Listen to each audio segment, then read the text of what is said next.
4 bore ಹೊಡೆದೆ, ಆದರೂ ಬೋರಲ್ಲಿ ನೀರು ಬರಲ್ಲ ನನಗೆ. ಆಮೇಲೆ 800 ಅಡಿ 700 ಅಡಿ ಒಂದು ಬೋರು 650 ಅಡಿ ಹೊಡೆದ್ರೂ ಒಂದು ನೀರು ತೆಗಿಯೋಕ್ಕಾಗಲ್ಲ ನನಗೆ. ಆಮೇಲೆ ಒಂದು 5-6 ಲಕ್ಷ ಕಳ್ಕೊಂಡೆ ನಾನು. ಕುಡಿಯೋಕ್ಕೂ ನೀರು ಇರಲ್ಲ ನನಗೆ. ಕುಡಿಯೋಕ್ಕೂ ಅಲ್ಲಿ ಇಲ್ಲಿ ತಗೊಳ್ತಿದ್ದೆವು ನೀರು, ಕುಡಿಯೋಕ್ಕೂ ನೀರು ಇರಲ್ಲ.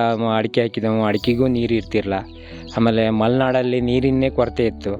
ಆದರೆ ನನಗೆ ಈ ಸರಿ ನಾನು ಒಂದು ಬೋರ್ ಬಾವಿ ಮಾಡೋಣ ಅಂತೇಳಿ ಮಾಡಿದೆ.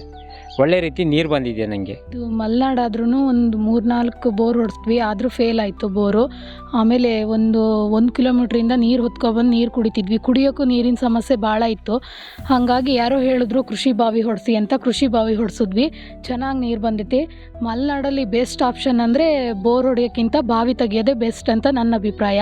ಇಲ್ಲಿ ಮಳೆಗಾಲದಲ್ಲಿ ತುಂಬ ಮಳೆ ಹೊಯ್ಯುತ್ತೆ, ಆದರೆ ಬೇಸಿಗೆ ಬಂದ ತಕ್ಷಣ ಇಲ್ಲಿ ಫುಲ್ಲು ಮಳುಲ್ ಜಾಗ ಆಗಿದ್ದರಿಂದ ಫುಲ್ಲು ಡ್ರೈನೇಸ್ ಆಗುತ್ತೆ, ನೀರಿನ ಸಮಸ್ಯೆ ಜಾಸ್ತಿ ಇರುತ್ತೆ. ಅದಕ್ಕೆ ಬೋರಿನ್ಕಿಂತ ಕೃಷಿ ಬಾವಿ ತಕ್ಕೊಳ್ಳೋದು ಒಳ್ಳೆಯದು ಅಂತ ನನ್ನ ಅಭಿಪ್ರಾಯ. ಕೃಷಿ ಬಾವಿ ಮಾಡೀನಿ ಸ್ವಂತವಾಗಿ, ಆದರೆ ಈಗ 20 ಲಕ್ಷ ಖರ್ಚಾಗಿದೆ. ಆದರೂ ನೀರು 12 ಅಡಿ ನೀರಿದೆ. ಮೇ ತಿಂಗಳಲ್ಲಿ 12-13 ಅಡಿನೇ ನೀರಿದೆ. ಒಳ್ಳೆ ರೀತಿ ಬಂದಿದೆ, ಖುಷಿಯಾಗಿದೆ ನನಗೆ. ಆವಾಗಲೇ ನಾನು ಈ ಥರ ಆಗಿ ಬಾವಿ ಮಾಡಿದರೆ ಸುಮಾರು ದುಡ್ಡು ಉಳಿತಿದ್ದು. ಒಳ್ಳೆ ರೀತಿ ತೆಂಗು, ಅಡಿಕೆ, ಕಬ್ಬು ಎಲ್ಲ ಬೆಳೀತಿದ್ದೆವು. ಆದರೆ ಈ ಸರಿ ಮಾಡ್ತಾಯಿದ್ದೀನಿ ಒಳ್ಳೆ ರೀತಿ.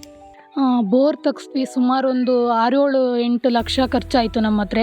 ಮಕ್ಕಳು ವಿದ್ಯಾಭ್ಯಾಸಕ್ಕೆ ಕೂಡಿಟ್ಟ ಹಣನೆಲ್ಲ ಅದಕ್ಕೆ ವ್ಯಯ ಮಾಡಿದ್ವಿ. ಈಗ ಕೃಷಿ ಬಾವಿ ಒಂದು 2-2.5 ಲಕ್ಷದಲ್ಲಿ ಕೃಷಿ ಬಾವಿ ಆಗೈತೆ. ಹಂಗೋಸ್ಕರ ಇದನ್ನು ಬೋರ್ ತೆಗ್ಸಿ ಸುಮ್ಮನೆ ದುಡ್ಡೆಲ್ಲ ವ್ಯಯ ಮಾಡೋ ಬದಲು ಬಾವಿ ತೆಗ್ಸಿ ಕಡಿಮೆ ದುಡ್ಡಲ್ಲಿ ಹೆಚ್ಚು ಗಳಿಸ್ಬೋದು, ಬೆಳೆ ಬೇಸಾಯ ಚೆನ್ನಾಗಿ ಮಾಡ್ಕೋಬೋದು ಅಂತ. ಈಗ ಮಲೆನಾಡಲ್ಲಿ ಬೋರ್ ಅಂತ ಯಾರೂ ತಲೆ ಕೆಡಿಸ್ಕೋಬೇಡಿ. ನನ್ನ ಅನುಭವನೇ ನಾನು ಹೇಳ್ತಾ ಇದ್ದೀನಿ. ಮಲೆನಾಡಲ್ಲಿ ಕೃಷಿ ಬಾವಿ ತಗೊಂಡ್ರೆ ಒಳ್ಳೆಯದು. ಬೋರಿಂದ ಏನೂ ಉಪಯೋಗ ಆಗಲ್ಲ. ನಾನು ದುಡ್ಡು ಕಳ್ಕೊಂಡೇನು ಬಿಟ್ಟರೆ ಇದರಿಂದ ಆಗಲ್ಲ ನನಗೆ.